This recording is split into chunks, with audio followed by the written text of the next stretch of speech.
నిర్మల్ జిల్లా ఖానాపూర్ పట్టణంలో ప్రధాన గణేష్ మండల ఆధ్వర్యంలో ఏర్పాటు చేసిన వినాయక విగ్రహాల నిమజ్జన శోభాయాత్ర రాత్రి అట్టహాసంగా జరిగింది.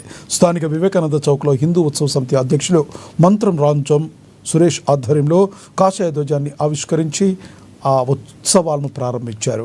వినాయక నవరాత్రి ఉత్సవాలు ప్రారంభమైన నాటి నుండి 3వ రోజు నుంచి శుక్రవారం వరకు బాలల గణేష్, యువజన గణేష్, ఆయా కుటుంబ సంఘాల, కుల సంఘాల గణేష్ మండళ్ల ఆధ్వర్యంలో ఏర్పాటు చేశారు.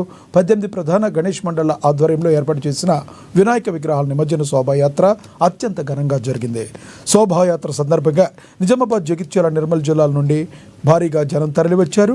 దీంతో పట్టణ పురవీధులన్నీ భక్తుల రద్దీతో నిండిపోయాయి. హిందూ ఉత్సవ సమితి ఆధ్వర్యంలో స్థానిక తెలంగాణ చౌరస్తా వద్ద ఆయా ప్రభుత్వ, ప్రైవేటు పాఠశాల విద్యార్థులతో ఏర్పాటు చేసిన సాంస్కృతిక కార్యక్రమాలు ఆకట్టుకున్నాయి. ఈ నేపథ్యంలో ఎటువంటి అవాంఛనీయ సంఘటనలు జరగకుండా 3 సిఐలు, 7 ఎస్ఐలు, 150 మంది పోలీస్ సిబ్బందితో పకడ్బందీగా రక్షణ ఏర్పాట్లు చేశారు.